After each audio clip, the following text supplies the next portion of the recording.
Hello student बाबू, अब हम इस वीडियो में बात करेंगे लेक्चर नंबर 2 में रूल नंबर 3 से। इससे पीछे वाला लेक्चर 1 में आप लोग को बतला दिया गया है रूल नंबर 2 तक। अब हम इसमें पढ़ेंगे रूल नंबर 3 तक। और जहाँ से कोशिश कीजिए ज़्यादा समय का अभाव करके आप लोग पढ़ाई कीजिए, क्योंकि समय ही बहुत ज़रूरी है बाबू। समय से आपका सिलेबस ख़त्म करना और सिलेबस को अच्छा से गहराई से पढ़ना बहुत मायने रखता है। और ज़्यादा से ज़्यादा कोशिश कीजिए आप लोग घर पे बैठकर स्टडी करें। जहाँ तक हम लोग इसमें किसी का अगर डाउट हो तो फ़ोन करके पूछ सकते हैं कि सर यहाँ पे मेरा डाउट क्लियर कीजिए, तो मैं ज़रूर आपका क्लियर करूँगा। देखिए, अब हम लोग रूल नंबर 3 पढ़ेंगे। कहता है कि आड़ू, रूल नंबर पहले 3 देख लीजिए, उसके बाद हम नोट समझाएंगे, ठीक। और एक बात है कि जो अभी तक यूट्यूब सब्सक्राइब नहीं किए हैं, लाइक नहीं किए हैं, तो लाइक और सब्सक्राइब कर लें कि जितना आपका वीडियो मैं अपलोड करूं यूट्यूब पे वो अपना आपके पास पहुंच जाए और आप लोग सही ढंग से सही समय से स्टडी करें।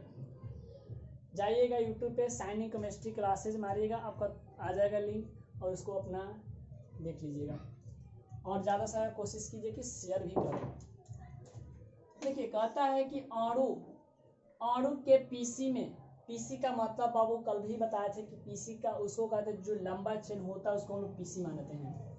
कहता है आड़ू के पीसी में सब्स्टिट्यूएंट या साइड चेंज की स्थान संख्या, यदि पीसी में मतलब पेरेंट चेंज में सब्स्टिट्यूएंट या साइड चेंज की स्थान संख्या एवं नाम के बीच हाइफन तथा भिन्न भिन्न स्थान संख्या के बीच कॉमन दिया जाता है। जैसे मेरे कहने का मतलब है कि अगर बाबू सब्स्टिट्यूएंट या साइड हो तो उसमें हाइफन का भी यूज करते हैं और कॉमा का यूज किया जाता है। दो चीज़ का यूज किया जाता है, हाइफन और कॉमन। जैसे देख सकते हैं कि अगर इसका आयुर्वेदिक जब नाम लिखिएगा तो लिख सकते हैं 2,3 डाई इथाइल, फिर कॉमा 3, फिर हाइफन। ये हाइफन लग रहा है ना, हाइफन लग रहा है ना, कॉमा लग रहा है ना, तो इसका हम लोग आगे यूज आएगा। वही रूल नंबर 3 कहता है। ठीक, समझ में आ गया। अब देखिए नोट, कहता है यदि ओसी बता ऑर्गेनिक कंपाउंड, कहता है यदि ऑर्गेनिक कंपाउंड में दो या अधिक समान ग्रुप, यदि ऑर्गेनिक कंपाउंड में दो से अधिक समान ग्रुप उपस्थित हो तो स्थान संख्या के डाई ट्राई टेट्रा आदि परफिक्स का उपयोग किया जाता है। देखिए माँ बाबू, अगर पेरेंट चेंज में एक ही चीज अगर बार बार कहीं कहीं भी आ जाए तो उसका पोजीशन लिखकर डाई ट्राई टेट्रा आदि यूज करते हैं। जैसे हम ऑर्गेनिक कंपाउंड चलेंगे, लेकिन आईपीएक सिस्टम में चलेंगे, एक ही सेम कंपाउंड जैसे मिथाइल इथाइल एक ही 2-3 जगह रहता है तो हम लोग प्रीफिक्स का उपयोग करते हैं, डाई ट्राई टेट्रा इसका उपयोग करते हैं। वही कहता है कि 2 नंबर, यदि आड़ू में पीसी में 2 या 2 से अधिक भिन्न अल्काइल ग्रुप या सब्स्टिट्यूएंट उपस्थित हो तो अल्फाबेटिकल ऑर्डर का स्थान संख्या का स्थान प्रीफिक्स का लिखा जाता है। ये वही कह रहा है, थोड़ा सा इसमें है बाबू कि अल्काइल और सब्स्टिट्यूएंट अगर होगा तो उसका स्थान को में अल्फाबेटिकल देखा जाता है। अब आता है कि सर अगर दो अलग अलग हो तब तो क्या करते हैं, किसको पहले लिखे किसको बाद में लिखे। अगर सेम होगा तो इसका यूज करेंगे डाई ट्राई टेट्रा का। अगर अलग अलग हो और दोनों सेम हो तो हम लोग अल्फाबेटिकल ऑर्डर देखते हैं। जैसे ब्यूटाइल, देखिए अल्फाबेटिकल में बी पहले आता है, उसके बाद एम पहले आता है, पी पहले, उसके बाद डी। तो देखिए हम लोग ऐसे इसका स्टैंडिंग ऑर्डर में लिख दिया गया है, मतलब बढ़ते हुए क्रम में ऑर्डर में को सजा दिया गया है कि इसी तरह। जैसे एग्जांपल है ब्यूटाइल, इथाइल, मिथाइल, प्रोपाइल, इस तरह से आपको एक ऑर्डर में सजा दिया गया है। ठीक, ये आपका रूल 3 नंबर समझ में किया गया। अब हम लोग 3 नंबर रूल नंबर 4 पढ़ेंगे।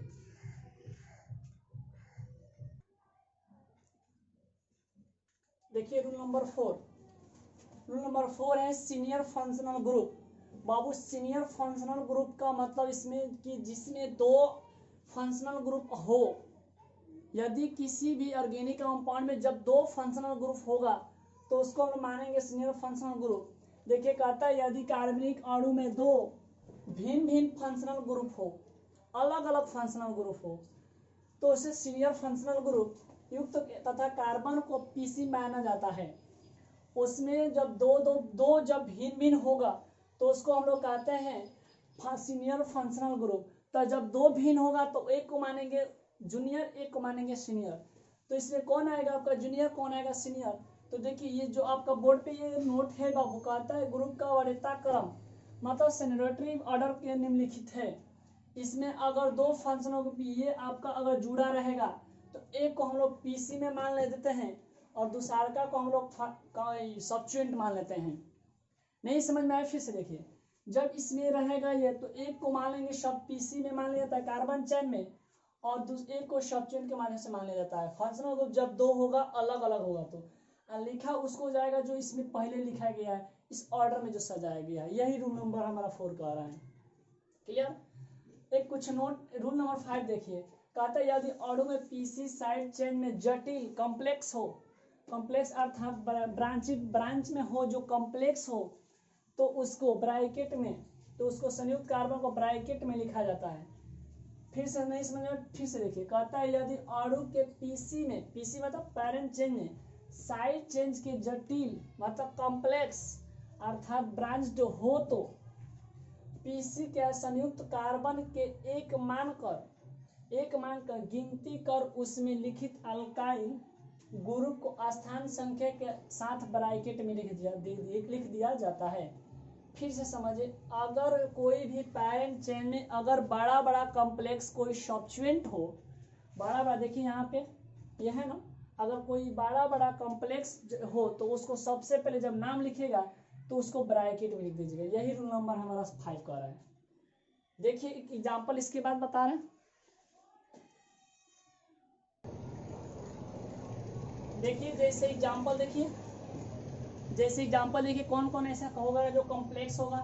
तो इस कंपाउंड में आया तो ये सबसे पहले लंबा चेन जा रहा है ना, ये पैरेंट चेंज होगा, पीसी हुआ, और ये जो हमारा ये सब्स्टिट्यूएंट हो रहा है, ये जो सब्स्टिट्यूएंट है तो ये आपका कॉम्प्लेक्स हुआ, कॉम्प्लेक्स कंपाउंड हुआ। जो कॉम्प्लेक्स कंपाउंड होगा तो उसको ब्रैकेट में ले जाकर, जब इसका नाम लिखेंगे तो ब्रैकेट में ले जाकर रख देंगे। उसी प्रकार ये जब लंबा चेन हुआ तो इसमें ये वाला जो सब्स्टिट्यूएंट का काम कर रहा है, ये वाला सब्स्टिट्यूएंट का काम कर रहा है, इसी को तो कहते हैं कॉम्प्लेक्स कंपाउंड। जब कॉम्प्लेक्स कंपाउंड होगा तो उसको स्मॉल ब्रैकेट के अंदर लिख दिया जाता है जब नामकरण किया जाता है। तो क्लियर हुआ, ये हमारा कॉम्प्लेक्स, यही कॉम्प्लेक्स रहता है। जब मतलब बड़ा बड़ा जब दिखाई देगा ना सब्स्टिट्यूएंट में, तो वह हमारा कॉम्प्लेक्स के कंपाउंड का काम करेगा, और सीधा जो होगा वो आपको पैरेंट चेन काम करेगी, आपका पीसी के काम करेगा, पैरेंट चेन। क्लियर हुआ। नेक्स्ट नोट,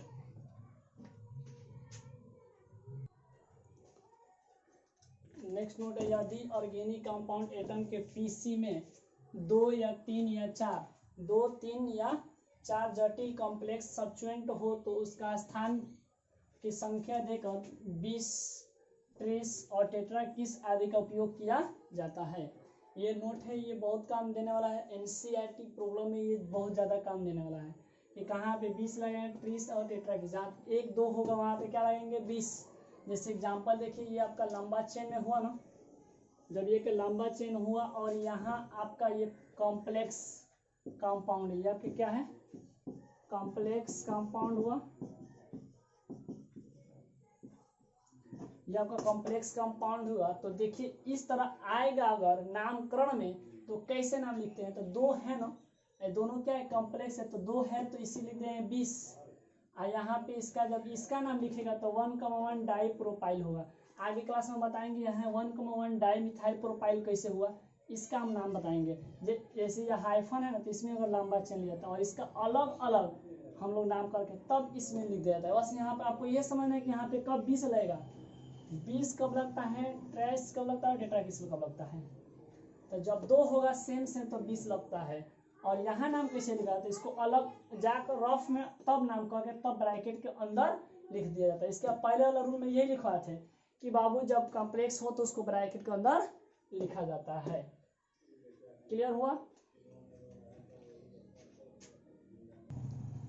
देखिए रूल नंबर 6 में, अब हम लोग रूल नंबर 6 क्या कहता है, कहता है लोएस्ट नंबर रूल्स। इसके पहले कहता है लॉन्गेस्ट फंक्शनल ग्रुप, लेकिन यहाँ पे क्या है लोएस्ट नंबर। कहता है अणु के पीसी में, पीसी का मतलब बार बता रहा है कि बाबू पैरेंट चेन, अणु के पीसी में कार्बन एटम की गिनती उधर से किया जाता है जिधर से सब्स्टिट्यूएंट की न्यूनतम संख्या हो। मतलब कहने का अर्थ है गिनती उधर से करते हैं जिधर से हमारा गिनती की संख्या क्या हो, कम मिले। जैसे ये आपका इसमें सबसे पहले लंबा चेन का चुनाव कीजिए। लंबा चेन ये हुआ, अब ये आपका सब्स्टिट्यूएंट हुआ। और जब सब्स्टिट्यूएंट हुआ तो गिनती उधर से करेंगे कि जिधर से हमारा इसकी संख्या क्या हो, कम मिले। इधर से चले तो 1 2 3 4 पर आ रहा है, इधर से चलेंगे 1 2 पे ही आएगा। तो गिनती हमारा इधर से होगा बाबू 1 2 3 4, 2 पे आ रहा है ना, तो इसका नाम जब लिखेगा आईपीएक नेम तो लिखेगा 2 मिथाइल, 2 मिथाइल, क्योंकि इसका पोजीशन हो गया ये 2, ये मिथाइल है तो मिथाइल। अब लंबा चेन में पैरेंट चेन में देखिए कितना है कार्बन, 1 2 3 4 को हम लोग बोलते हैं ब्यूट, तो लिख दीजिएगा कि बाबू ब्यूटेन। एन इसलिए लगा क्योंकि अल्केन ग्रुप है, सब सिंगल बॉन्ड के फॉर्म में है। उसी तरह दूसरा का एग्जांपल में देखिए, सबसे पहले लंबा चेन ले रहे हैं तो ऐसे जाएगा, ये लंबा चेन मिल रहा है, और ये आपका फंक्शनल ये सब्स्टिट्यूएंट हुआ, ये आपका सब्स्टिट्यूएंट हुआ। अब सब्स्टिट्यूएंट है तो दोनों अलग अलग है, ये आपका इथाइल है, ई से आता है, हाँ ये आपका एम से आता है। अब देखा जाए गिनती किधर से किया जाएगा, इधर से रहेगा तो 1 2 3 4 पर आ रहा है इथाइल, और 5 पे ये आ रहा है। इधर से चलेंगे 1 2 3 पे ये आ रहा है, तो एक हमारा इधर से चलता 2 पे आ रहा है, इधर से चल रहा है तो 1 2 3 4 पे आ रहा था, हमारा इधर वाला राइट होगा। और लिखने का बात है जहाँ तक, तो जब लिखने का बात आता है तो हम देखते हैं कि इसमें एम आता है और ये ई आता है, तो अल्फाबेटिकल रूल्स। जब इसका नाम लिखिएगा बाबू तो लिखिएगा पहले इसको, क्योंकि ABCD में बाबू पहले आता है, अल्फाबेटिकल में ई पहले आता है, तो गिनती कीजिए पहले 1 2 3 4 5 6, तो 3 इथाइल, 3 इथाइल,